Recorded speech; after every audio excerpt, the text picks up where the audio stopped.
Well, good morning, LifeBridge. How are we? You guys doing good? All right, y'all look good. Hey, tomorrow we celebrate and remember Martin Luther King Jr.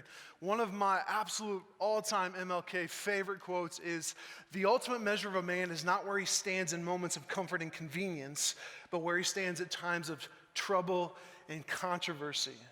And I love that.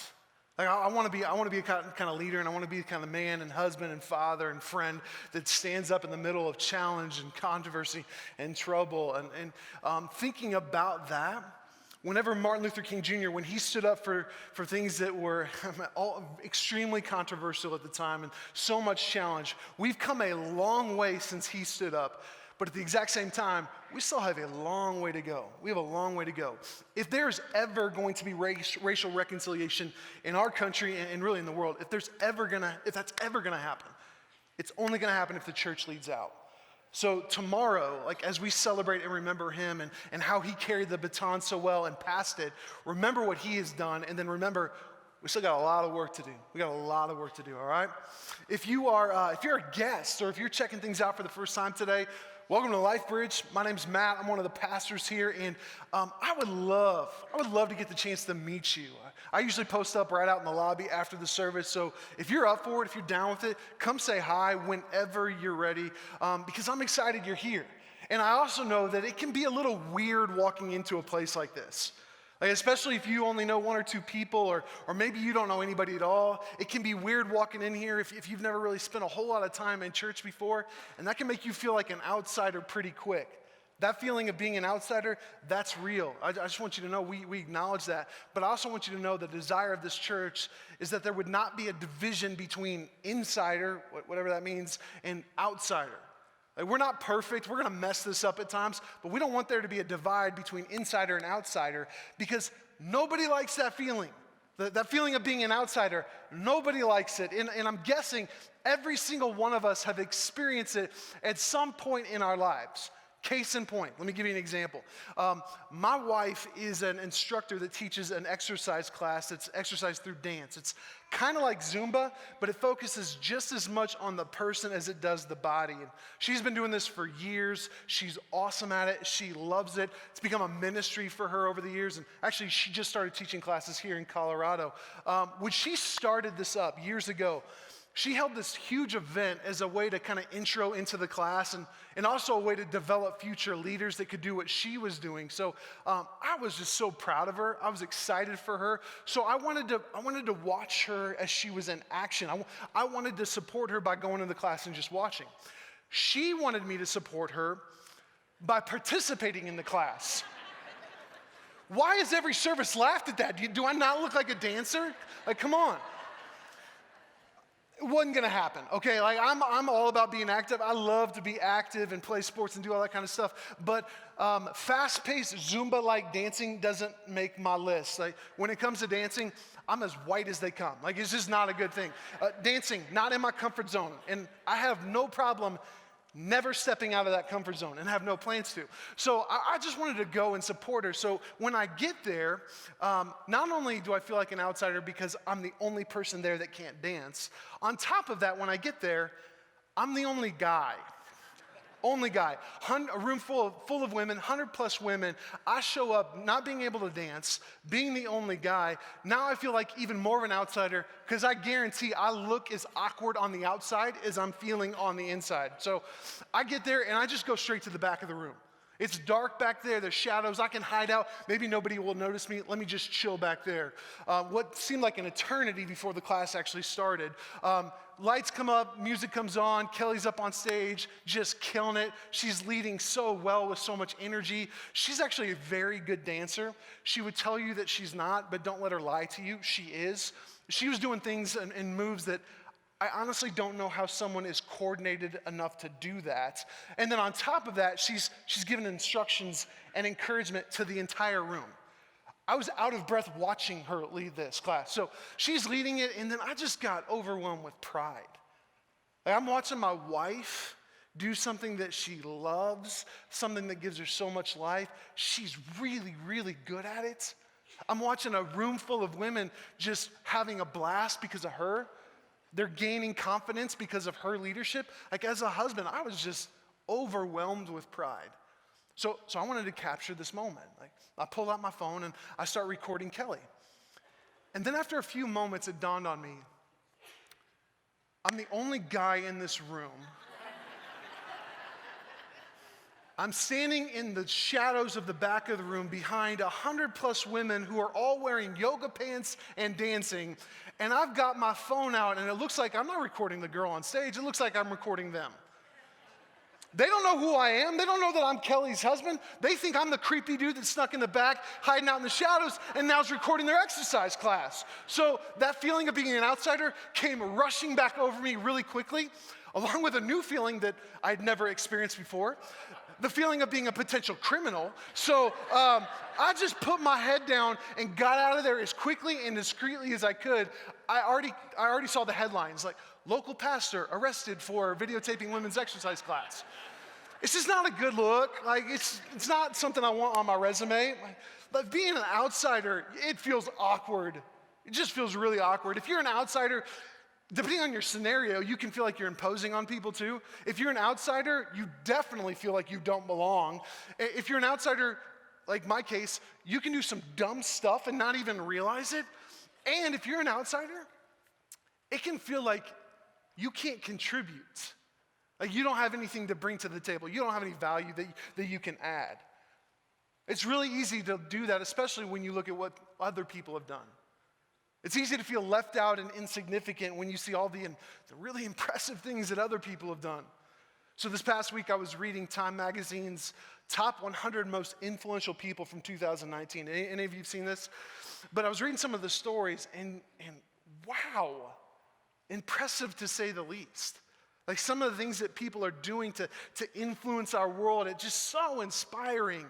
And then at the exact same time, you have this feeling like, what have I done with my life? I guess when it comes to influence, I'm standing on the outside looking in.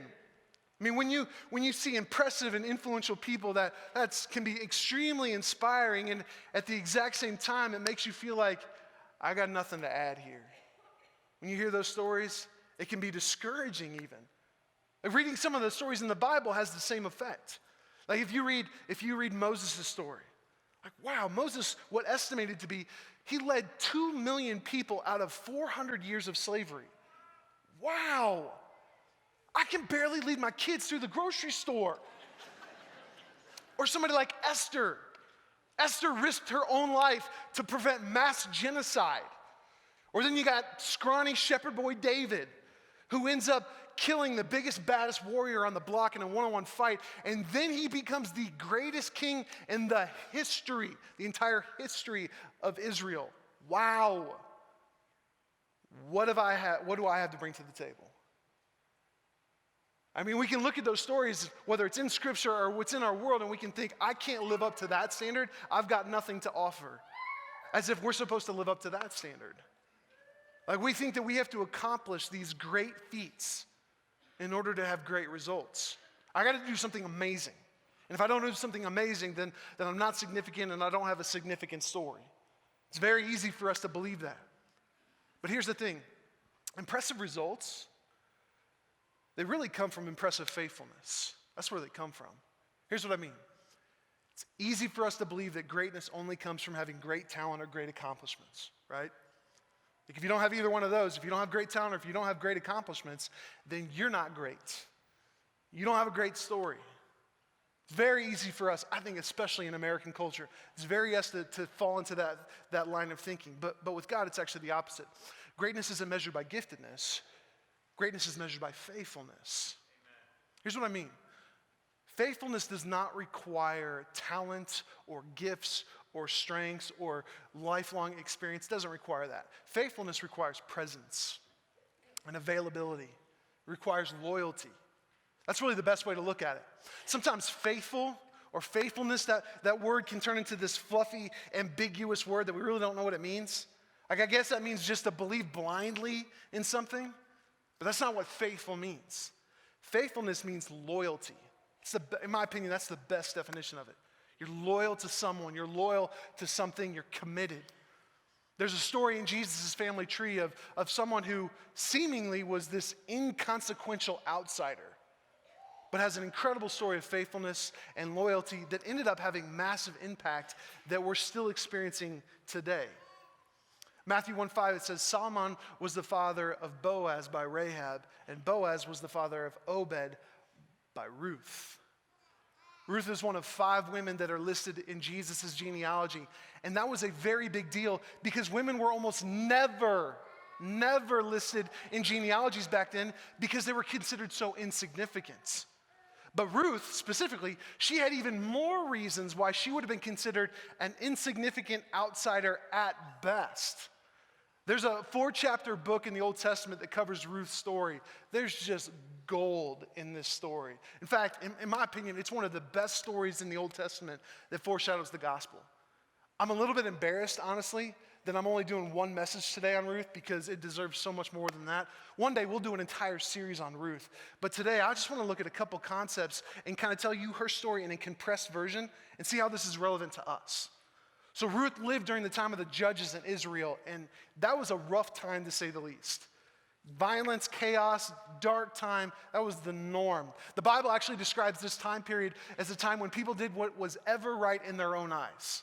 Basically, people did what they wanted to do, when they wanted to do it, how they wanted to do it, and with whoever they wanted to do it with. That was the direction culture was going during Ruth's days. Does that not sound like our culture today? Right? So there's this guy named Elimelech. Yes, that was his name. Elimelech, he's married to Naomi, and they've got 2 sons. They're all from Israel. He moves his family to Moab, which is a neighboring country, and that was a big deal. There was a famine going on in Israel, and for him to move his family to Moab to get food shows that it was pretty bad because the Israelites did not think too highly of the Moabites. Not a lot of love lost there. Couple of reasons. Number 1, the Moabites got their start through an incestuous relationship between Lot and his oldest daughter. We're not going to talk about that story. That's in Genesis. So they already looked down on them because of that. But then on top of that, during the Exodus, when Israel leaves Egypt and they're going to the promised land, well, they came to a time where they needed some serious help. They came to Moab and they're like, hey guys, can you help us out? We need this, can you help us out? And the Moabites were like, keep stepping. No, you're on your own. Sorry, hope everything turns out for you. Good luck. And they stiff-arm them. So international relations between Israel and Moab were never good. They're never good. The Israelites really looked down on them. Kind of an analogy for today, I'm from Indiana. It's like us looking down on Kentucky. That's what we do in Indiana. I'm not going to talk about Kansas or Nebraska like some of you say. That goes poorly for me. So it wasn't good for Israel to go to Moab, but he takes his family there. And they stay there for a while. And his 2 sons marry Moabite girls, Orpah and Ruth. They stay there in Moab for a while, but then eventually Elimelech and his 2 sons, they die. That's really bad news for Naomi. It's really bad news for her daughter-in-laws. Not only is it hard enough to be a widow, in that day, that was a far worse proposition. Here's why. Culturally, here's what would happen. An inheritance would never be passed down to women. Your husband dies, you don't get the inheritance. That was the custom back then. That was cultural. The inheritance would actually move on to your sons. If you didn't have sons, it would go to even a distant male relative. If you were a woman, if you were married, you didn't get an inheritance. So what would happen is if your husband died, the inheritance would go to your sons, and then your sons would take care of you as a wife. That was kind of back then. Sons for women were like an insurance policy. But Naomi, her husband dies, and so do her sons. And now she's got nothing. This is bad news. Like her only hope, she's got 2 options. Her only hope is that she has a male relative that's alive that would maybe, like just maybe, would take her in and take care of her. But the other option, and this was more likely to play out, was that Naomi was going to face extreme poverty for the remainder of her life. That was probably what was going to happen. Naomi knew the odds were not in her favor, so she decides to go back to Israel. Maybe I got a male relative that will take me in. Maybe that's my hope. But for Orpah and Ruth, this isn't that bad of a deal because they're still young. Like they can go back home, they can remarry, they can start over, they can be fine. Naomi knows this, so she says, girls, go back home. Like don't come with me to Israel, it's not gonna be good for you. I don't want you to have to face and go through what I'm going through. Go home, remarry, you still have your whole life in front of you. So Orpah's like, peace out. All right, I'm good. Thanks, Naomi. It's great. I'll see you later. She does a I don't know what that was, like the kiss on the cheek thing, and she leaves. See, this is what happens when I just get going. The stuff doesn't catch my filter. So she leaves, right? But Ruth, she refuses. She says, I'm not going anywhere. No, Naomi, I'm sticking with you. I'm faithful to you. And then Ruth says probably the most famous thing she says in her entire story. This is chapter 1, verse 16. She says, don't ask me to leave you. Don't ask me to leave you and turn back. Wherever you go, I'll go. Wherever you live, I will live. Your people will be my people, and your God will be my God. Wherever you die, I'll die, and there I'll be buried. May the Lord punish me severely if I allow anything but death to separate us. Have you ever had somebody say to you, hey, I got your back, and you know that they mean it?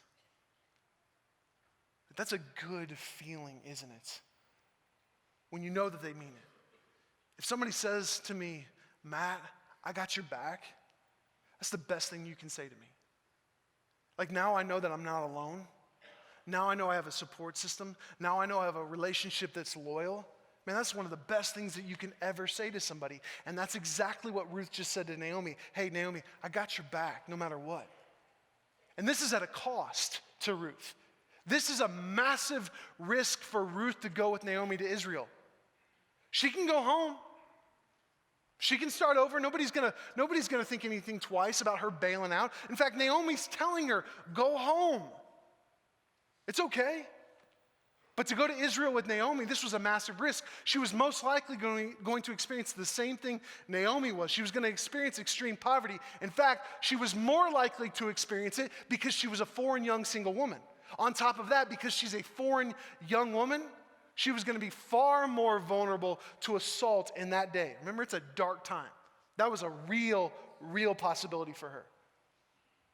Naomi knows this. She says, don't come with me. But Ruth says, I don't care. Like, I'm loyal to you. I know what's coming for you. I know life is going to be hard. And Naomi, I'm not going to let you do that by yourself. I'm doing it with you. So she sticks with her, even though it might have been some bad stuff for her. Loyalty and faithfulness, though, it gets noticed. Faithfulness is not something that we would consider as glamorous. And it's not really a glamorous thing, like, oh, wow, faithfulness, or wow, you're so loyal. We don't put a lot of emphasis on that. But it is noticed by people, and it makes an impact.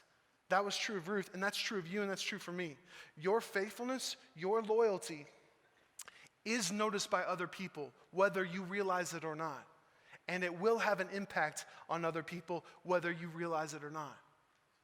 So they get back to Israel, and Ruth starts doing the first thing, and really the only thing that she probably could have done, her only option, which was to glean wheat in the fields. So she gets to work right away. She's a hard worker, she's loyal, and that loyalty and that hard work was noticed almost immediately. So back then, here was their only hope. Naomi and Ruth had to find a male relative that was alive and willing to step in. And here was the custom. If you died, as a husband, if you died, your widow could be married to your closest male relative. The closest male relative could come in, marry your wife in order to take care of her and so that your family name would continue on. That custom, that would have been called a family or kinsman redeemer. So the man was redeeming the woman because without a husband in that time period, she really had no hope. It was redeeming the family name. That was their hope. Was there a male relative that was alive, and was he willing to do it? Well, the good news was there was a guy alive, and he happened to own the field that Ruth had been working in. His name was Boaz. It's a really strong name. You got to live up to a name like Boaz, don't you? And Boaz did. He lived up to it. This guy, character, off the charts. Hard worker, honest, generous, kind. Boaz was a legit dude, and he noticed Ruth. Here's our first interaction with Boaz. Here's what he says. Then Boaz asked his foreman, hey, who's that young woman over there? And the foreman replied, she's the young woman from Moab that came back with Naomi. She asked me this morning if she could gather grain behind the harvesters, and she's been at hard work ever since. Boaz went over to Ruth. Listen, my daughter, stay right here with us when you gather grain. Don't go to any other fields. That was an act of protection. He was protecting her right there. Stay right here behind the young women working in my field. See which part of the field they're harvesting and then follow them. I have warned the young men, not to treat you roughly. And when you're thirsty, help yourself to water that we've drawn from the well." Ruth fell at his feet and thanked him warmly. "What have I done to deserve such kindness?" she asked. "I'm only a foreigner." "Yeah, I know," Boaz replied. "But I also know about everything you've done for your mother-in-law since the death of your husband. I've heard how you left your father and your mother, your own land to live here among complete strangers.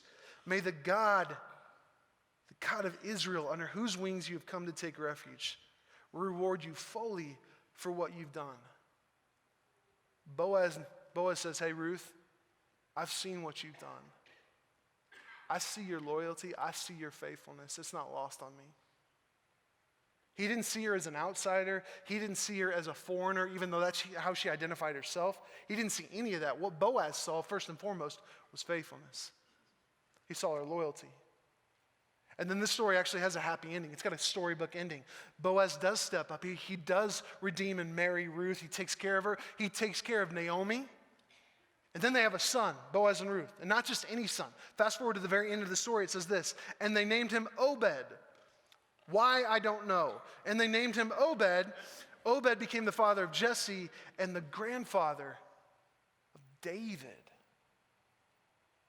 That's King David, the greatest king in the history of Israel. Like the King David that God made a covenant with. That King David, the same King David that Jesus would come through. Ruth, this foreigner from a land that nobody liked and everybody looked down on. This single widow who had every cultural disadvantage against her. This girl that was facing extreme poverty. This girl that had no apparent talent or gifts or strengths or experience on paper. This girl that looked unimpressive, to say the least. Ruth, this outsider, becomes the great-grandmother of King David and becomes a major link in the line of Jesus, which is affecting billions of people to this day. That's a story. That's a legacy. Wow, there's so much there for us. Like when you see Ruth's story, first and foremost, you see that people are far better blessings than possessions. I mean, we would all agree with that. Everybody in here would nod their head. And I see some of you nodding your head right now. We get that. That almost sounds like a statement you find on a coffee mug in a Hallmark store. I get it. But let that sink in for a second. People are better blessings than possessions. Do we really believe that based on how we live, how we think, and what we pursue? Because it's very easy to equate blessings with financial or stuff. And then that's what we pursue. But doesn't that pursuit for just money and stuff, doesn't that leave you still empty? Like you're still missing something? I know some very wealthy people that are flat out miserable. And I know I've met some of the poorest people in the world in the slums of Africa, and they are the most fulfilled and joyful people I know. Money, blessings, is great. Money, stuff, it's fine. It's good stuff.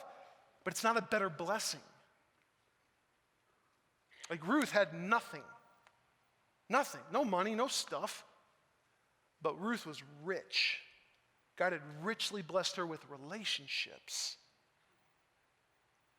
So let me ask you right now. There are people in your life right now, in your past, and there will be people in your future that God has brought into your life. Those relationships, those people, and they are far better than anything you currently have or can get. So, do you acknowledge that? Like, do you see that people are actually better than blessing, or better than possessions? I mean, would you really trade whoever those people or those relationships in your life, would you really trade those for more money or stuff? Would you really trade relationships for materialism? The greatest blessings in my life, I can name them. Kelly, Sawyer, Georgia, Sutton.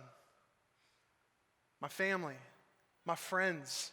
Some of you have already become massive blessings to me and just the relationships that I'm forming with you. Do you realize and live like people are better than possessions? I've got a friend that says this. He says there's two things that you will deal with your entire life. Two things: money and relationships. One of those will make you rich. Which one do you think it is? Thank you to the one person here who got it. Yeah. Are you rich right now and you don't even know it? Who are the people, who are the relationships in your life that today you need to get down on your knees and thank God for blessing you so richly with them? Who are the people in your life that you need to tell today? Don't procrastinate. Don't put it off. Do it today. Do it in person. Pick up the phone. Write a letter. Tell them, I am so stinking rich. And it's because of you. People are better than possessions. Live like it. Do we live like it? We hit this earlier, that with God, giftedness is not measured by, or greatness isn't measured by giftedness. Greatness is measured by faithfulness. I'm a competitive guy. I love sports. So if you want a scoreboard's faithfulness. Like, we live in a world that celebrates, glorifies, highlights, and puts a premium on talent. But forget talents, forget gifts. That stuff is great. That's just not how God measures greatness. Like, preaching a sermon is no more impressive than cleaning bathrooms. What's impressive, here's what's impressive, is who's more faithful. Like, you have been given gifts. You have been given talents and experiences and strengths. Absolutely you have been. Just be faithful not to store them for yourself, not to use them for your own glory or your own comfort. Be faithful to use them for God's glory and to bless other people, because the greatest people are the most faithful people. Where do you need to be faithful right now? Faithful to God, faithful to a relationship, faithful to a task, faithful to giving, faithful to a commitment. Where do you need to be faithful right now? And take an honest look. What's my loyalty really attached to? Let me give you one more. There are no outsiders when God writes the story. No outsiders when God writes the story. Ruth checked every single box that would have made her an outsider. Her circumstances, her sex, her race, all of that, from the world's perspective, would have made her an outsider without blinking twice. But yet God uses her to be a major player in the genealogy of Jesus. The same thing is true for you and me. Here's the thing.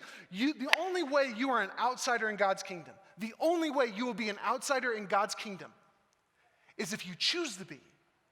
That's it. It's your choice. Jesus wants you. Jesus has a story and a purpose for you if you will let him. Your circumstances do not make you an outsider. Your sex does not make you an outsider. Your age doesn't make you an outsider. Your past doesn't make you an outsider. There are no outsiders when God writes the story. I don't care what the world says. As a church, do we see someone as an outsider? Or do we see people because of their faithfulness, or their character, or their potential, or the purpose that God might be writing in their story? Do we see that? Every single week, and the reason I know it's every week is because I meet people every single week that say this. I'm walking in here for the first time. Every single week, there are people that walk in here for the first time, and they might feel like an outsider. Like, you might feel like that right now. Every single week, there are people that walk in here feeling like, Ruth, I'm an outsider that doesn't belong.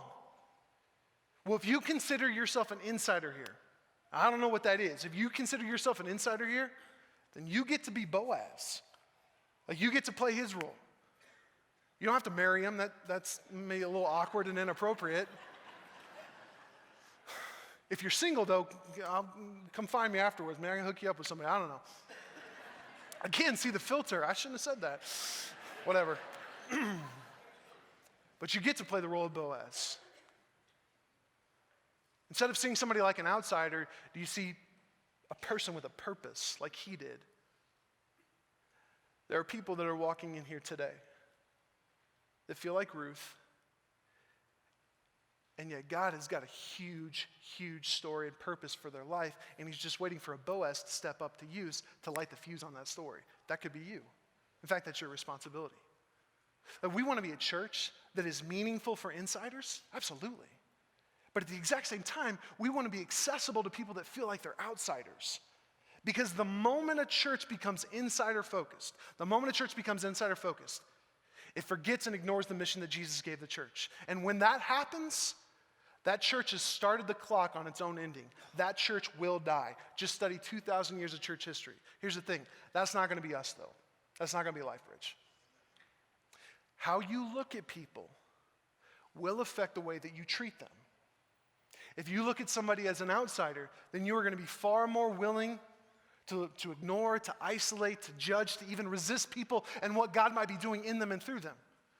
But if you look at people like Boaz looked at Ruth, then you're going to treat people like Boaz treated Ruth.